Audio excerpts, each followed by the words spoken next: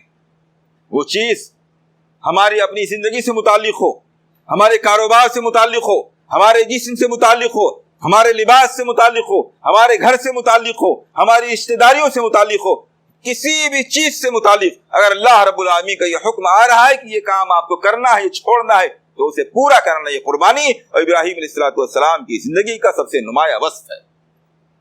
اسی طرح ابراہیم علیہ السلام کی زندگی کا ایک بہت اہم پہلو، اور نہ صرف ابراہیم علیہ السلام بلکہ ابراہیم علیہ السلام کے پوتے یعقوب علیہ السلام کی زندگی کے بارے میں بھی بہت نمایاں طریقے سے قرآن کریم نے جو بات بیان کی ہے وہ ہے اپنی اولاد کی فکر۔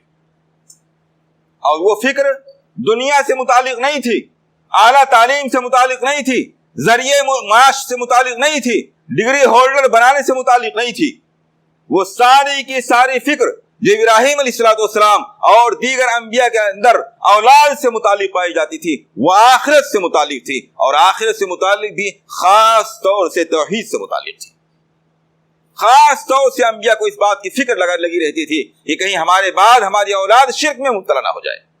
اسی لیے آپ دیکھیے ابراہیم علیہ السلام کے سلسلے میں اللہ رب العالمین سورہ بقرہ آیت نمبر 128 میں ارشاد فرماتا ہے۔ ابراہیم علیہ السلام فرماتے ہیں ربنا وجعلنا مسلمین لک ومن ذریتنا امۃ مسلمۃ لک، اے ہمارے پروردگار، اے ہمارے رب، ہمیں اور ہماری اولاد کو، ہماری ذریت کو اپنا مسلم بندہ بنا کر کے رکھنا۔ ایک لفظ میں تمام قسم کی اطاعتیں شامل ہو گئیں۔ یہ انبیاء اور قرآنی دعاؤں کا نتیجہ ہے، اس لیے کوشش کرنی چاہیے کہ انبیاء اور قرآنی دعاؤں کے ذریعہ دعا کی جائے۔ اس میں جامعیت ہوتی ہے، چھوٹے سے الفاظ میں بہت بڑی بات سمیٹ دی جاتی ہے۔ ابراہیم علیہ السلام دعا فرما رہے ہیں اے اللہ تو مجھے مسلم بنا کر کے رکھنا۔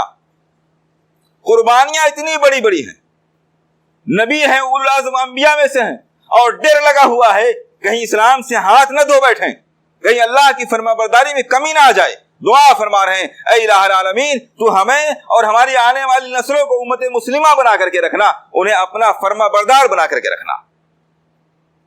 وارینا مناسکنا وتب علینا انک انت التواب الرحیم، اور ہمیں ہماری عبادت کا، حج کا طریقہ بتلا دے، وتب علینا ہماری خطاؤں کو معاف فرما دے، انک انت التواب الرحیم، یقیناً تو بہت زیادہ توبہ قبول فرمانے والا اور رحم فرمانے والا ہے۔ ابراہیم علیہ السلام کو اپنی اولاد کے لیے، اپنی ذریت کے لیے فکر ہے، اور اپنی اولاد کے لیے دعا فرما رہے ہیں۔ یہاں دو باتیں معلوم ہوئی۔ ایک بات تو یہ کہ ایک مسلمان کو چاہیے کہ وہ ابراہیم علیہ السلام کی سنت پر عمل کرتے ہوئے ہمیشہ اپنی اولاد کے لیے، اور خاص طور سے اپنی اولاد کے اسلام اور اس کی عاقبت کے لیے فکر مند رہے۔ دنیا کے لیے فکر مند ہونا اتنی عقل مندی کی بات نہیں جتنی آخرت کے لیے فکر مند ہونا، بلکہ اصل فکر مندی آخرت ہی کی فکر مندی ہے، کیونکہ دنیا کے لیے ہم جن جن معاملات میں فکر مند ہیں وہ ساری چیزیں تقدیر میں لکھی ہوئی ہیں، اور ان ساری چیزوں کی ذمہ داری اللہ رب العالمین نے اپنے اوپر لے رکھی ہے۔ وَمَا مِن دَابَّةٍ فِي الْأَرْضِ إِلَّا عَلَى اللَّهِ رِزْقُهَا، زمین میں چلنے والے جتنے بھی جاندار ہیں، انسان، جنات، پرند، چرند، جتنے بھی ہیں، اللہ رب العالمین نے ان کی رزق، ان کی روزی اپنے ذمے لے رکھی ہے۔ اللہ رب العالمین نے جس چیز کی گارنٹی اپنے ہاتھ میں لے رکھی ہے ہم اس کے لیے پریشان ہیں، اور جس کی کوئی گارنٹی نہیں اس کے لیے کوئی پریشانی نہیں۔ اس لیے اولاد کی اصل خیر خواہی یہ ہے کہ ان کی آخرت کو بنانے اور سنوارنے کی فکر کی جائے، ان کے دل و دماغ میں توحید ڈالنے اور شرک سے ان کو بچانے کی فکر کی جائے۔ بڑے افسوس کے ساتھ یہ بات کہنی پڑتی ہے کہ آج یہ چیز پوری امت مسلمہ سے بالکل غائب ہوتی جا رہی ہے۔ ساری کی ساری توجہ، ساری کی ساری فکر مندی صرف روزی حاصل کرنے کے لیے، ذریعہ معاش کے لیے، اس تعلیم کے لیے ساری فکر ہے جس کے ذریعہ دنیا کے اندر عزت مل جائے، دنیا کے اندر مال و دولت حاصل ہو جائے۔ آخرت کیا ہے، توحید کیا ہے، عقیدہ کیا ہے، اولاد کے اعمال کیا ہیں، ان کا طور طریقہ کیا ہے، ان کی تنہائی کی زندگی کیسے گزر رہی ہے، اس سے ہماری پوری گارجینز کی پوری زندگیاں تقریباً خالی جا رہی ہیں۔ ابراہیم علیہ السلام کا یہ اسوہ ہے، آپ کا یہ نمونہ اور طریقہ ہے کہ اپنی اولاد کے لیے ہم اور آپ فکر مند ہوں۔ اسی طرح ابراہیم علیہ السلام کے اسوہ کے طور پر جو بات قرآن کریم نے بہت خاص طریقے سے ذکر کی ہے وہ مہمان نوازی ہے۔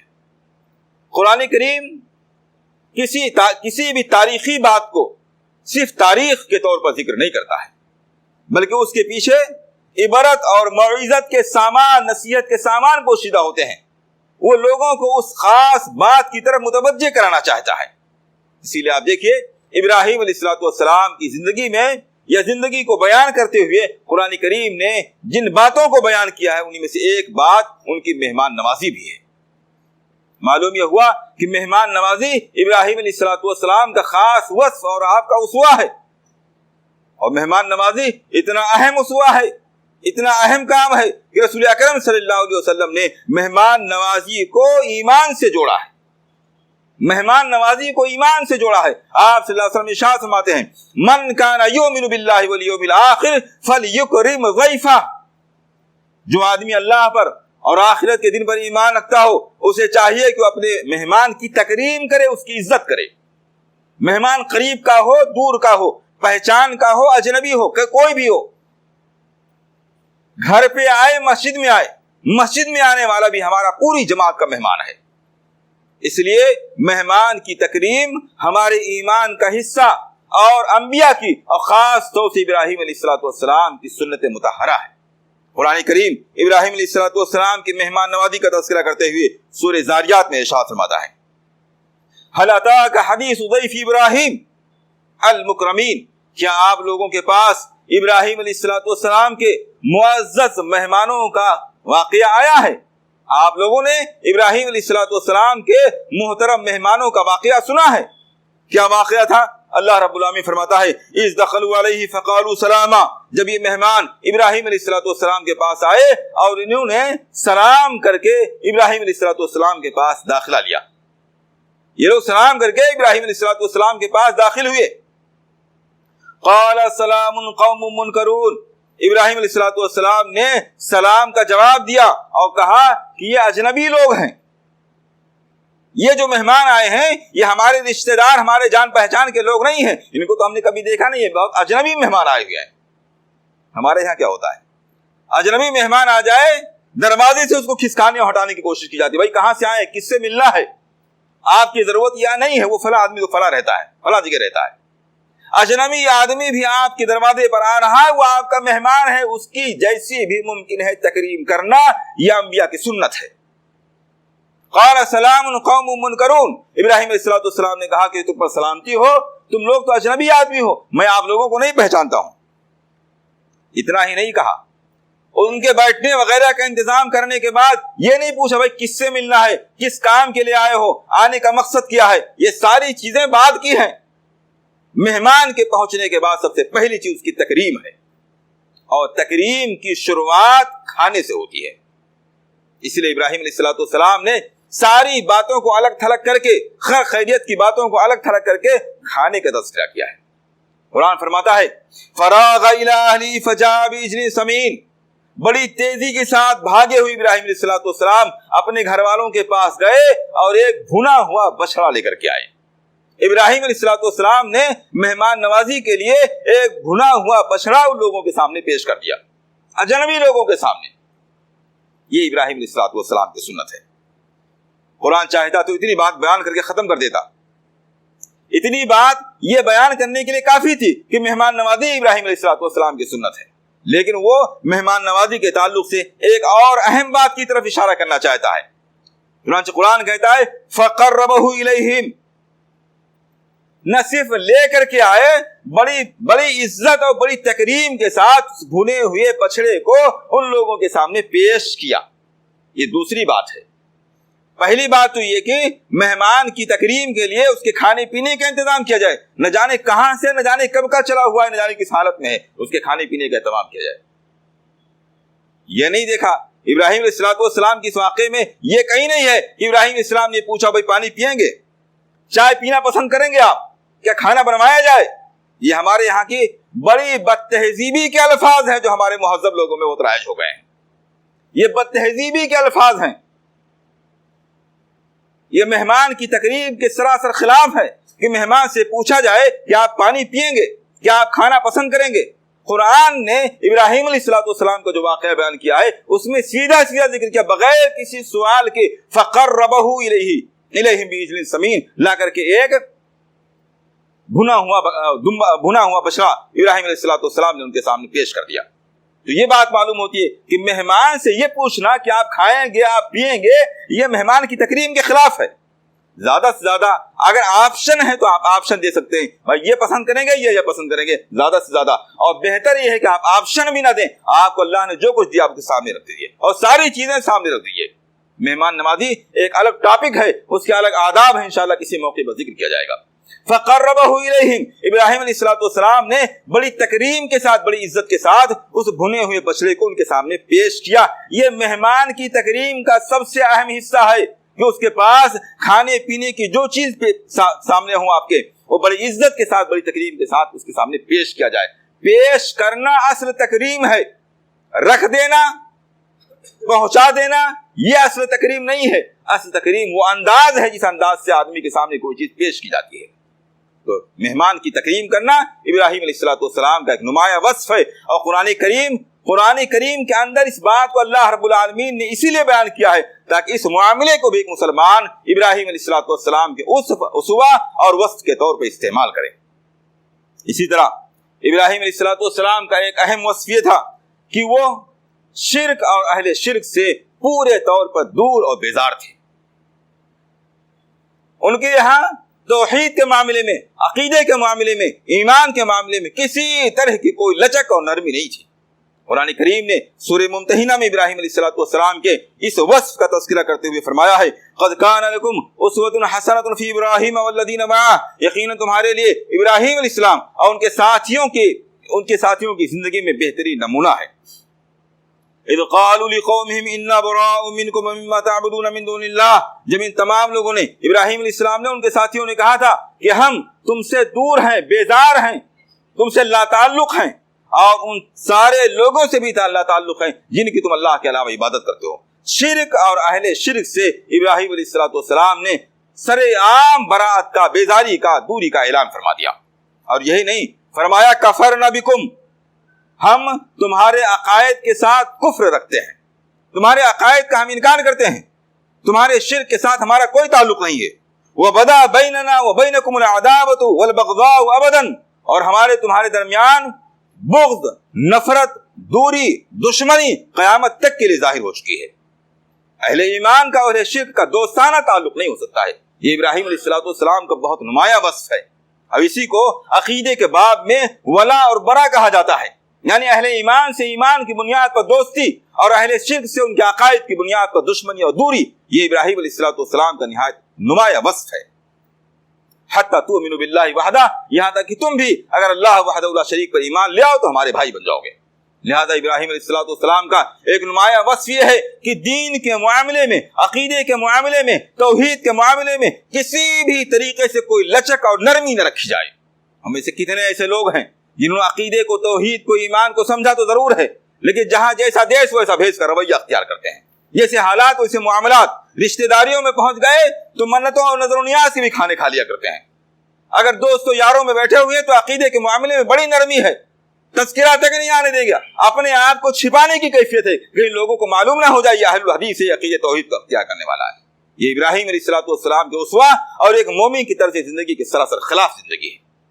ایک مومن کا معاملہ عقائد کے معاملے میں نرم اور لچکدار نہیں ہوتا ہے، وہ سر عام اس بات کا اعلان کرتا ہے کہ ہم اللہ وحدہ لا شریک کی عبادت کرتے ہیں اور اس کے معاملے میں کسی بھی طریقے سے کوئی لچک برداشت نہیں کریں گے۔